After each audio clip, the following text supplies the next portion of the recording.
আমার ভাতারের ভাই বোন বন্ধুদের সাথে দেখা করতে, আপনাদের সাথে কথা বলতে, আপনাদের কিছু বোঝাতে। আর সেটা কি বলবো আমি? এই ধরুন, এই কিছুদিন আগে আইপ্যাক অফিসে রেড হয়েছে, ইডির রেড করেছে। এই যে ভাই, এই যে ও ভদ্রলোক মশাই, আপনি বসুন।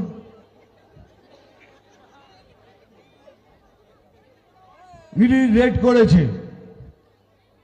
ইডি মানেই বিজেপি নয়, সিবিআই মানেই বিজেপি নয়, এটা একটা অন্য সংস্থা। কিন্তু তবু এই প্রশাসন এটা আমাদের ঘাড়ে চাপিয়ে দিয়েছে, যেটা সব বিজেপি করছে। ধরে নিলাম বিজেপি করছে, তাহলে ইডি কার বাড়িতে রেড করে, সিবিআই কার বাড়িতে রেড করে? যারা চুরি চামারি করে তাদের বাড়িতেই রেড করে। আপনার বাড়িতে রেড করেছে? আপনার এখানে কারোর বাড়িতে রেড করেনি তো? তাহলে বেছে বেছে তাদের বাড়িতেই রেড করেছে যারা কিছু না কিছু পাপ করেছে অথবা দুর্নীতি করেছে। এখন হচ্ছে রেড তো করলো হঠাৎ আমাদের রাজ্যের সব থেকে বড় যিনি, উনি অফিসে ঢুকে গেলেন, ঢুকে গিয়ে ল্যাপটপ, কম্পিউটার, ফাইল যা ছিল সব কিছু হাতে ভরে নিয়ে চলে এলেন। আমার প্রশ্নটা হলো, আপনি কেন নিয়ে গেলেন? আপনার কিসের ভয়? এগুলো নিয়ে যে গেলেন, আপনার কিসের ভয়? কেন নিয়ে গেলেন এগুলো? তো তিনটে প্রশ্ন আসছে আমার মনের মধ্যে। প্রথম প্রশ্ন, আপনি বলছেন খেলা হবে, বড় খেলা হবে। বুঝলাম বড় খেলা হবে। বড় খেলা হবে মানে কি? আগের বার বিজেপিদের ঘর থেকে বার করে দিয়েছেন, মেরেছেন, ধরেছেন, গণহত্যা করেছেন। এবারে কি করবেন? গলা কেটে দেবেন, ঝুলিয়ে দেবেন ফাঁসিতে? যখন খেলা হবেন বলেছেন, তবে মনে রাখবেন, এবার একা খেলবেন না, আমরাও আপনার সাথে খেলব।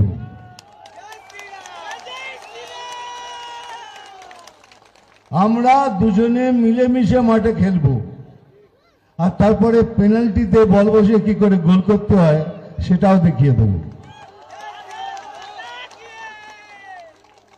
এক নম্বর এটা। দু নম্বর, কি আছে এইসব ফাইলে? নিশ্চয় কিছু চুরি চামারি করেছেন, কয়লা চুরি করেছেন, বালি চুরি করেছেন, বিদ্যা চুরি করেছেন, খাদ্য চুরি করেছেন, তার সব হিসেব আছে ওখানে।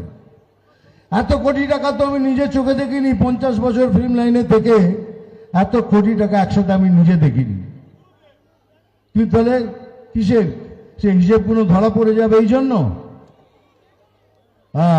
তা নাহলে কেন এইসব ফাইল নিয়ে টানাটানি?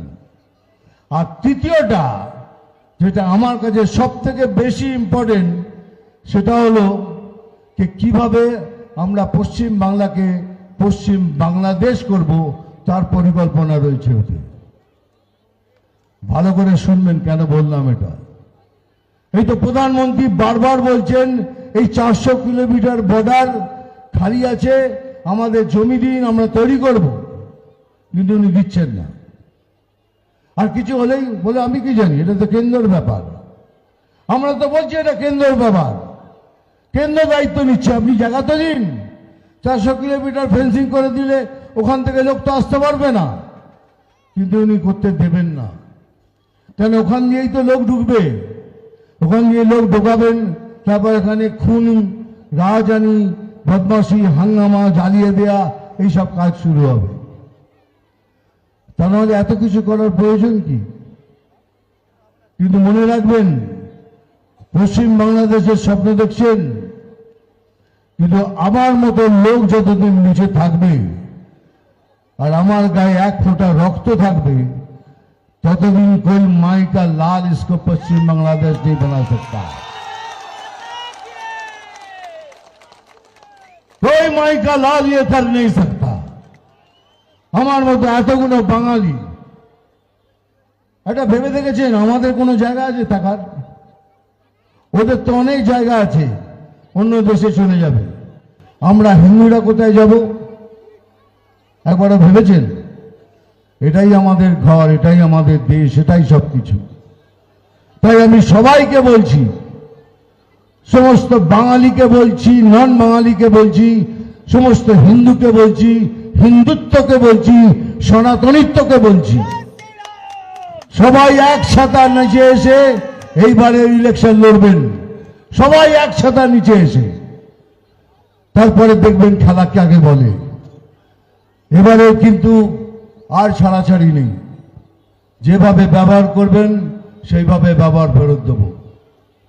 আমি এখানে উপস্থিত সমস্ত আমার যে রাজ্যের নেতারা আছেন তাদের কাছে হাত জোড় করে বিনতি করছি, নিজেদের মধ্যে যদি কিছু মনোমালিন্যও থাকে এই 2-3 মাসের জন্য এটা মিটিয়ে নিন, আর সবাই একসাথে মিশে একসঙ্গে কাজ করুন।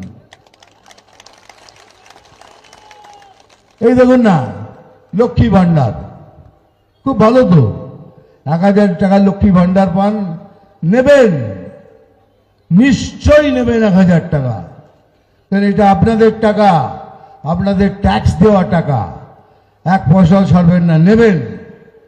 কিন্তু নেবার পর ভেবেছেন 1000 টাকায় আপনার বাড়িতে যে ছেলেটা আছে, যার বিবেক আছে, যে দুর্নীতি করতে চায় না, সে বেকার বসে আছে। আপনার স্বামী যে দুর্নীতি করতে চায় না, বেকার বসে আছে। আপনার বাবা মা, শ্বশুর শাশুড়ি সবাই অসুস্থ আছেন, তাদের সেবা কি করে করবেন? ওই 1000 টাকায় হবে? হবে না।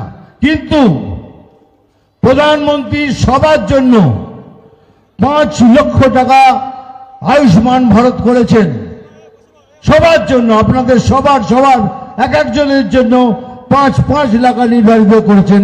কিন্তু ইনি এটা করতে দিচ্ছেন না, কেন? প্রধানমন্ত্রীর নাম বেড়ে যাবে। উনি বলছেন মরুক, ওনার বাবা মা মারা যাবে তো আমার কি। মনে রাখবেন যে 1000 টাকা পাচ্ছেন লক্ষ্মী ভান্ডার, সেও পাবে আয়ুষ্মান ভারতের 5 লক্ষ টাকা, কিন্তু করতেই দিচ্ছে না। কত চেষ্টা করছি আমি, কিন্তু দিচ্ছে না। এই তো বুঝে দেখুন, 5 লাখ টাকা যদি পান, অ্যাটলিস্ট আপনার বাবা মা তো বেঁচে যেতে পারে, আপনার শ্বশুর শাশুড়ি তো বেঁচে যেতে পারে, কিন্তু করতে দিচ্ছেন না। সেই জন্যই তো বলছি, এই রাজ্যে বাঙালিত্বকে, হিন্দুত্বকে বাঁচিয়ে রাখতে গেলে আমাদের এবারে লড়াই সবাইকে একসাথে করতে হবে। এমনকি যারা কমিউনিস্ট, যারা হিন্দু, যাদের মধ্যে এখনো হিন্দুত্ব বেঁচে আছে, তাদেরও বলছি আসুন। যারা কংগ্রেস করেন তাদেরও বলছি আসুন। যারা তৃণমূল করেন, তৃণমূলের সেই বিবেকধারী হিন্দুদের বলছি, যাদের বিবেক নেই তাদের বলছি না, তাদেরও বলছি আসুন, আমরা সবাই একসাথে মিলে জোট বেঁধে এই সরকারের পতন ঘটাই। এটা কথা দিলাম, এবারে এই সরকারের পতন হবেই হবেই এবং হবেই।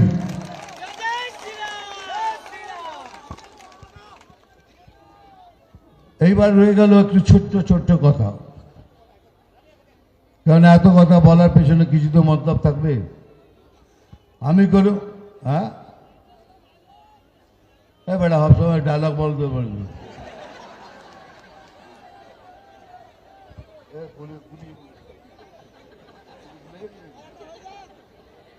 এই মধ্যখানে বলে আমায় গুলিয়ে দিলি তো। আচ্ছা, আমি তো নেতা নই, আমি তো নেতার মতো একসাথে পড়ে যাব। এই যে মধ্যখানে বলে আমাকে গুলিয়ে দিল। এই গুলিয়ে দেওয়ার কাজই হলো এই প্রশাসনের, এরা সবকিছু গুলিয়ে দিচ্ছে।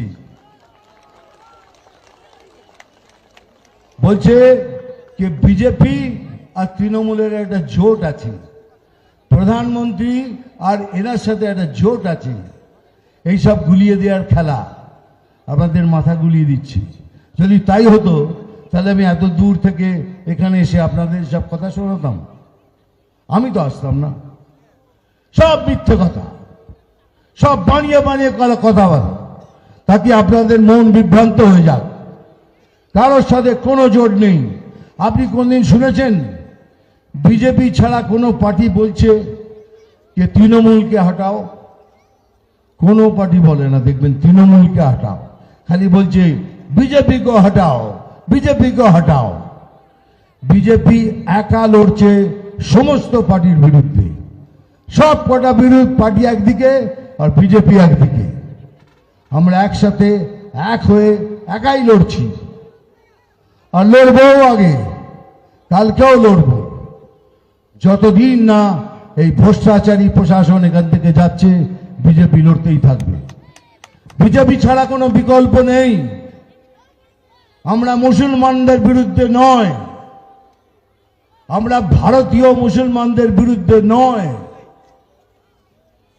আমরা যারা এই দেশে থেকে দেশের ক্ষতি করার চেষ্টা করে আমরা তাদের বিরুদ্ধে। আমরা তাদের বিরুদ্ধে ছিলাম, আছি এবং কালকেও থাকব। তাহলে এটা কেমন করে হচ্ছে? একটা ছোট্ট মেয়ে গান গাইছে দুর্গা মায়ের, তাকে এসে বলা হচ্ছে এখানে মায়ের গান চলবে না।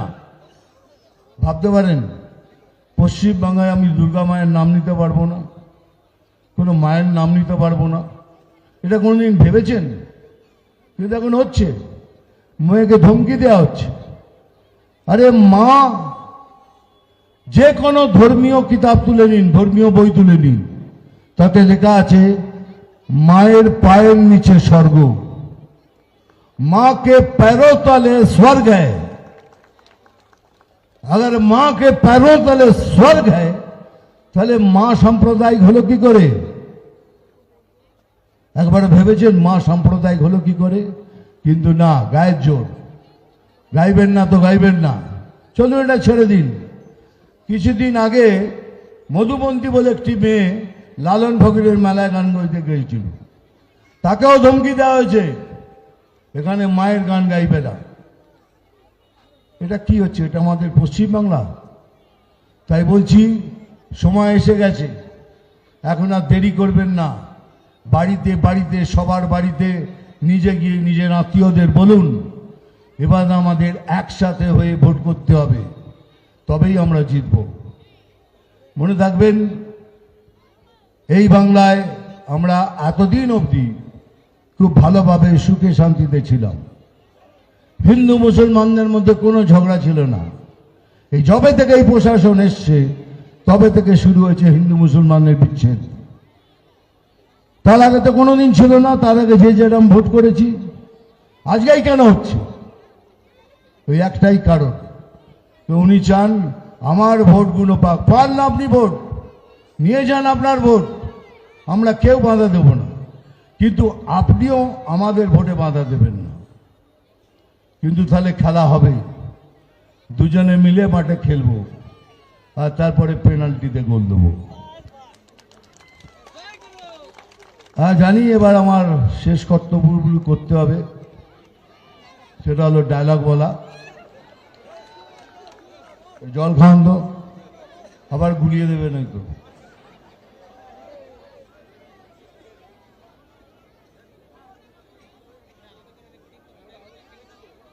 আর ডায়লগ তো বলবো, কিন্তু ওইভাবে তো ডায়লগ বলা যায় না এখন। এটা একটা রাজনৈতিক মঞ্চ। ওই সালা মারবো এখানে, হ্যাঁ এটাই বলতে পারবো না। ওখান থেকে দিদি বলছে বাকি লাইনটা, ওই সালা মারবো এখানে আর খিচুড়ি খাবি এখানে সেখানে। নাম অভিমন্যু নাগ, আমি জল ঢোড়াও নই, বেলে বোড়াও নই, আমি জাত গোখরো। আমি জল ঢোড়াও নই, বেলে বোড়াও নই, আমি জাত গোখরো। এখন শুধু দুধ কলা খাই।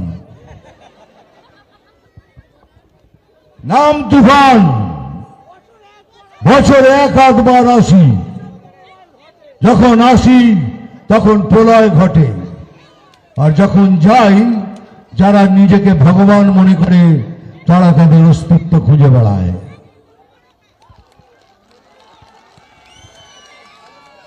ভালো থাকবেন। জয় হিন্দ, বন্দে মাতরম।